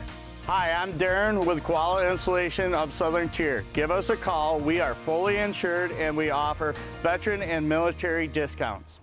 What do you do when your tire goes flat and there's no air anywhere? You reach for Bullseye Pro, the smarter, faster, hands-free way to fill it up with air. Bullseye Pro is equipped with a rechargeable lithium-ion power plant. So fast and so convenient. It's like the power of an air compressor in the palm of your hand. Look, you can inflate all 4 tires on a single charge. It has a built-in smart pressure digital sensor that gauges and automatically stops when the set tire pressure is reached. Easily inflate pool toys, exercise balls, and more. Call or go online now and get the complete Bullseye Pro inflation system for the factory direct price of just $79.99. Plus, we'll ship your entire order free, and we'll give you a 50% discount on a second one. Order now. Order call 1-800-970-9843. That's 1-800-970-9843, or go to getbullseyepro.com.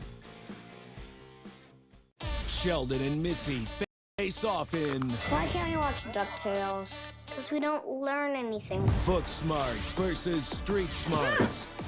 Is it working? Are you feeling motivated? Very. It's the battle of twins. Life is so confusing. I always hoped it would be easier for me when I grew up. It's gonna be all right. You were faking. Bazinga. Young Sheldon. Weeknights at 6:30 on Big.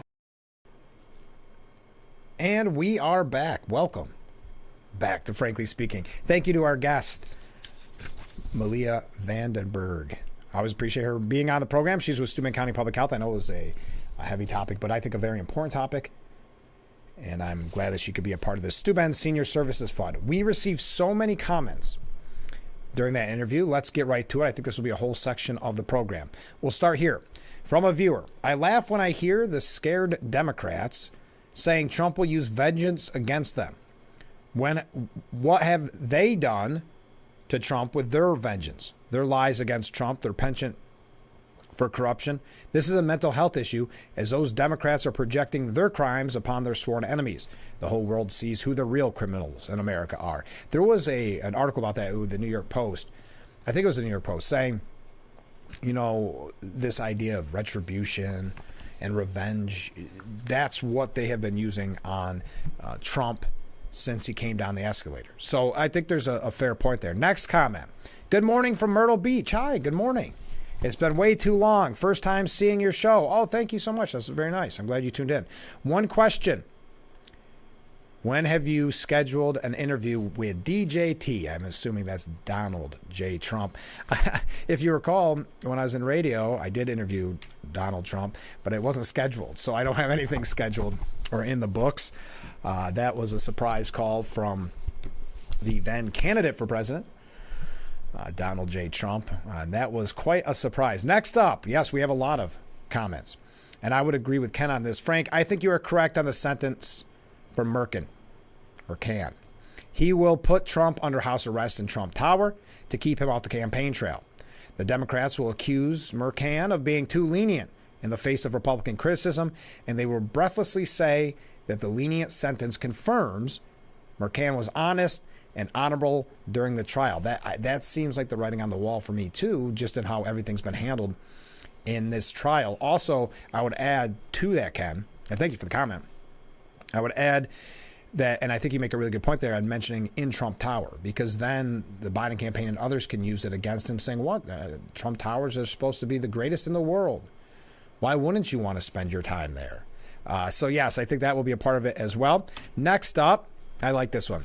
I had zero respect for Governor Hochul until I saw her present the Belmont Stakes trophy at Saratoga on Saturday. Now she's a solid 1 out of 10 for not hating on horse racing. Not all governors are friendly to the sport, often caving to pressure from animal rights groups. Yes, it was interesting to see her there. It's interesting having it at Saratoga. I know we didn't talk about this yesterday. Obviously, they're working on Belmont. I know the reason why. It was just kind of interesting to see that. So thank you for that comment. I'm glad that she earned a modicum of respect. But yeah, you're right. There are a lot of governors that have not been friendly to the sport, that have caved to demand. So I think that is a very good point. Now, this next one is a little lengthy, but it's a topic we've been discussing all morning. And that is, well, first of all, Regents exams being taken away. And we've talked about the Corning Painted Post School District, unrelated in a way, but they just happen to naturally fit together because Corning Painted Post school budget vote is coming up on June 18th, but the public hearing is tonight at 6:30 at the district office, 165 Charles Street, Painted Post. So this coming from another viewer. And thank you, everybody, for all these great comments and waves, etc. Good morning, Frank. Good morning. A few thoughts on the Corning Painted Post budget vote. The community only has a voice in about approximately 10% of the actual budget. The balance involves mandated amounts. In the flyer we received in the mail, it points out that the school district is only asking for $60,172,204, a 2.97% tax levy increase, which is a fixed number. Where is the other $77,889,765? That difference coming from? The government always tells us, in this specific case, oh, this isn't going to cost the citizens. Let's face it. The money will come from the citizenry, you threw me for a tough word there, in some other way. Yes, it's from one pocket or the other, right? I mean, it's something that various government entities don't want you to think about. This budget will pass because, quote, it's for the children. Don't get me wrong. I think we need to provide a quality education for every child in the district. I just feel they need to be held accountable for those issues that negatively impact the students. Thank you for that great comment. I really appreciate it. Yes, it's one pocket or the other. It's still coming from the citizens. There's absolutely no doubt there. But I think you raise a very good point. I do believe this budget will pass. It doesn't need to get to that 60%. And if you recall, if the last budget proposed didn't have that 60% plus one, it would have passed. Even though by only, 20 votes, it still would have passed. So I believe it'll be, it's a for the children vote, yes, for the kids scenario, where people know that they'll start using, and this isn't nefarious or something. You'll just see what happens when they start talking about the contingency budget, and they'll start throwing things around that they'll have to cut, and that's when people get scared. So I do believe that this will pass, though time will tell. And make sure you remember to vote on June 18th. So much more to get to, but I have to take a short break. I knew that was going to be a whole segment. Thank you for all the comments. Thank you for all the questions and all the suggestions. We'll see if we can get Donald J. Trump back on. Yesterday, there were damning texts from the Hunter Biden case, those that he sent to his drug dealer.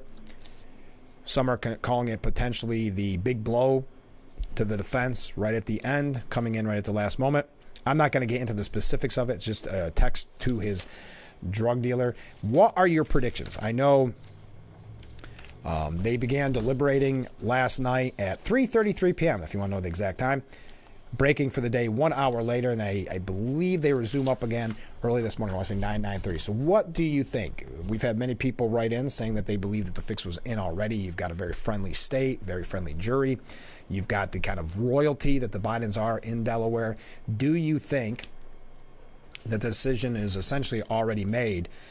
I thought there was a really good point by the prosecutors to that, saying all of this is not evidence. People sitting in the gallery are not evidence, pointing to Hunter's family, to the Bidens, Hunter's half-sister, Ashley Biden, wife, Melissa Cohen Biden, and first brother and sister, James Biden, and Valerie Biden Owens, and, of course, Jill Biden. So they're emphasizing, Wise emphasizing, that this, all of these people here, because remember, this is a very friendly area for the Bidens, this is not evidence. People sitting in the gallery are not evidence. He emphasized that the jury should only take witness testimony and physical and electronic evidence into consideration, adding for effect that no one is above the law.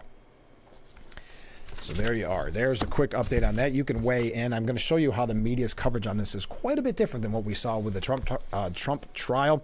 That's when we come back. But what do you think? How long do you think they'll be in deliberation? What do you think the verdict will be? I assume we could find out as soon as today. Yeah, Tuesday at 9 a.m. Begins up again at 9 a.m. All right, we got to take a short break. Stay with us. We'll be right back with Frankly Speaking here on WYDC TV, Big Fox. I'm Marianne Crawford. I've lived here for 70 years, but I do fine right here in my house, and I want to be here as long as I can be. And I feel comfortable knowing that if something happened to me, someone would know because of the cameras that are installed in various spots in my home. That has been a wonderful gift to me, to be able to have that security and that support from Full Circle America, and that's what it's all about.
And we are back. Sorry about that.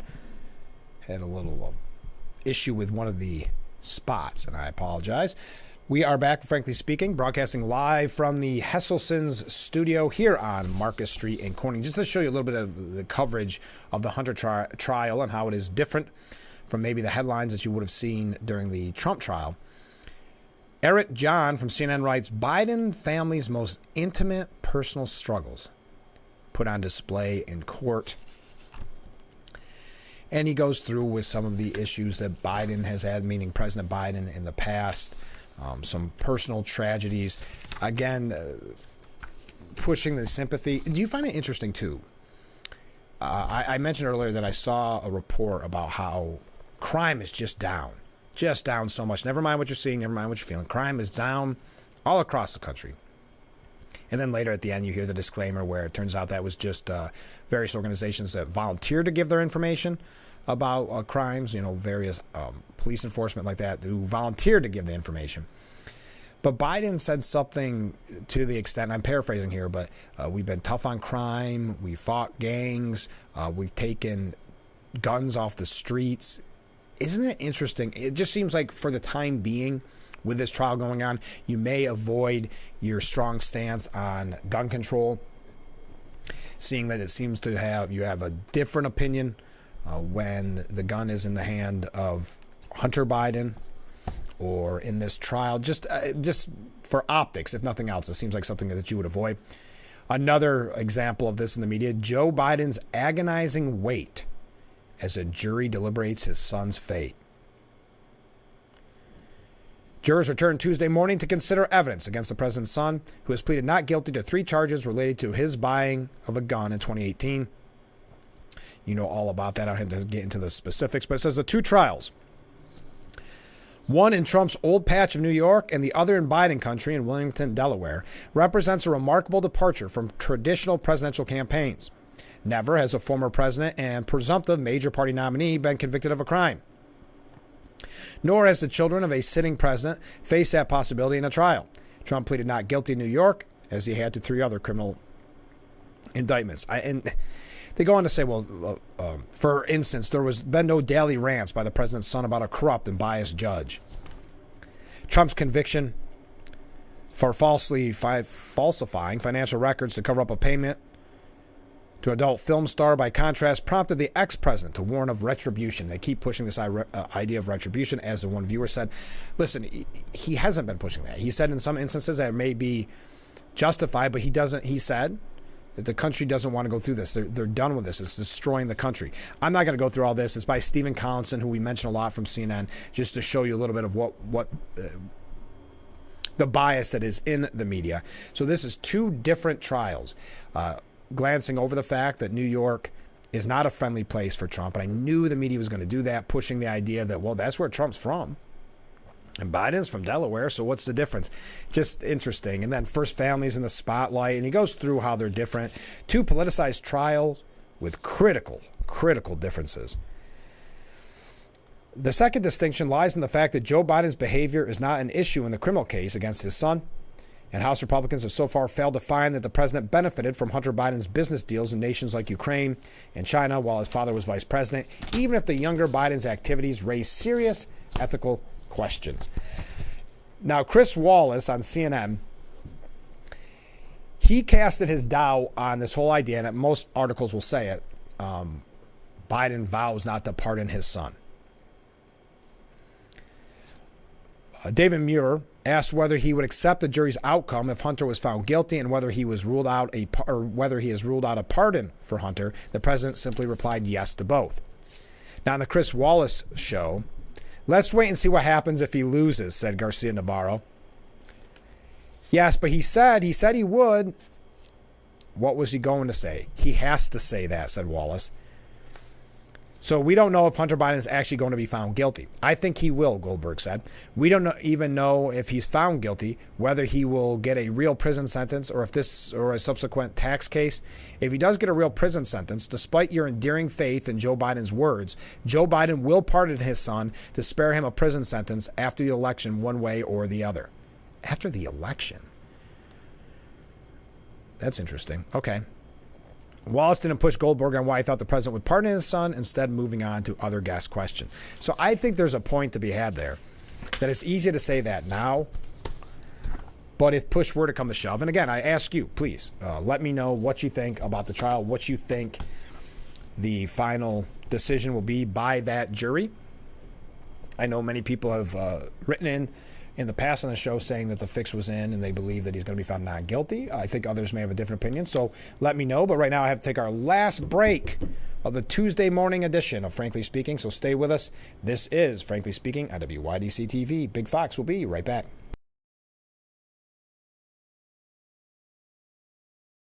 Rated the best hearing aids of 2023 by Forbes, the Audien Atom 2 series offers superior sound quality and functionality for a fraction of the price. For just $189 a pair, the Atom 2 features 4 different hearing modes for all types of hearing loss. It packs crystal clear sound, a nearly invisible design, and is even rechargeable. I actually like them better than my old $5,000 hearing aids. They're so comfortable, I forget I'm wearing them. And the sound is amazing. The Atom Pro 2 is our smallest hearing aid yet, featuring advanced background noise cancellation, and is the world's first hearing aid with built-in UV cleaning that kills 99% of bacteria. I could not believe how my hearing and life changed without seeing a doctor or having a hearing test. Join over 500,000 happy customers today and get the hearing you deserve. Call 1-800-434-9816 or go to audionhearing.com to get your pair of Audien hearing aids starting at just $189. Welcome to Frankly Speaking, talking to the people that affect your life, that affect all of our day-to-day lives. This is something you're not going to get anywhere else. We've got a lot to offer. There'll be a lot of news, local, regional, national, really the things that affect you. And I think you'll be glad that you tuned in. So think of it as radio on TV. Frankly Speaking, live, 2 hours long, starting at 6 a.m. on WYDC TV Big Fox. This is history making. And we are back with Frankly Speaking, just putting together all the comments before we go. Thank you, everybody, this morning, weighing in on all the topics of the day. Let's go through a few right now. I'm really surprised that the anti-gun people aren't all over this with Hunter's case. They could be saying that, see, anyone can skirt the laws to get a gun. But here's the problem. At the end of the day, they don't want to go against someone who is on their political side, meaning Biden and the anti-gun pushes. So they don't want to upset him. At the end of the day, it's about political power, and they want to keep that political power. And I think that's really what it boils down to. They're not going to go against, and not, for lack of a better word, their cash cow, meaning the person that they know will support them. And so you don't want to bite the hand that feeds you. Okay, another comment. I'm thinking house arrest, so it looks like they threw him a bone, meaning Trump. I just hope that he takes full advantage of that and uses Zoom all over the United States with local politicians. Like I said before, many churches all over the country are doing that nowadays. Yes, the idea is that if Trump gets house arrest, he could do Zoom, have almost like the old days of closed circuit fights, kind of idea where you go to a place and there's a jumbo screen, and then you have some local politicians, maybe some famous political commentators, those type of things, giving speeches ahead of time to the pack in the crowd. So that is a silver lining if that were to happen. Still, I think it's very disastrous for the campaign overall, though, not having Trump in what I think not too many people could argue is his biggest asset, which are the rallies and speaking directly to the people. And finally, our last comment before we wrap things up. Obviously, the fix is in for the Hunter trial. The jurors' names were not concealed, so everyone in Delaware would know who they were. There will be a unanimous not guilty verdict, which will back up Biden's promise that he won't pardon his son if found guilty. Thank you very much. Hey, by the way, speaking of lawsuits, a lawsuit is seeking to keep Robert Kennedy Jr. off the ballot here in New York. The lawsuit alleges that the nominating petitions filed by the independent We the People political party designating Kennedy and Shanahan are full of deliberate falsehood because Kennedy does not reside in Katona, New York, as the petition claims. All right, just an update. I know we have some RFK Jr. people out there. And then there's a new video out that shows Nancy Pelosi saying that she takes responsibility for not having the National Guard at the Capitol on January 6th. It was a video shot by her own daughter. It was not released for publication. The footage, Politico notes, was shown in a video shot by the former speaker's daughter, documentarian Alexandra Pelosi, and recently provided to congressional investigators by HBO. It was never aired, nor did Alexandra Pelosi provide it to the January 6th committee when it was supposedly investigating the Capitol riots.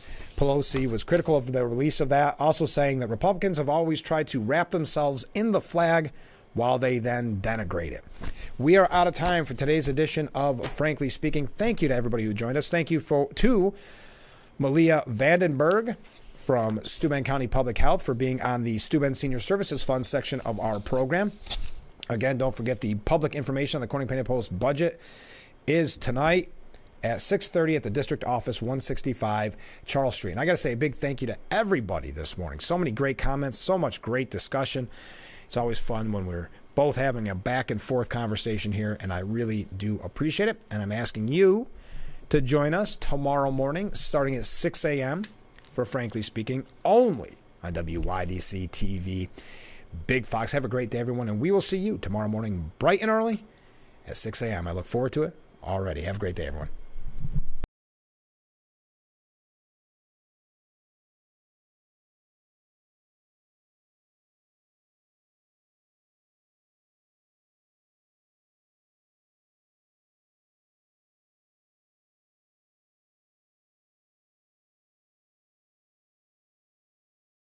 Getting aerial video for a commercial used to be extremely expensive, but not anymore. WYDC TV Big Fox now offers the Twin Tiers amazing aerial video for your business. We do it with our state-of-the-art drone and commercially licensed aerial pilot. Beautiful HD aerial video and pictures custom-made for your commercial. Call or email now to advertise on Big Fox TV and let everyone see your business in a whole new way.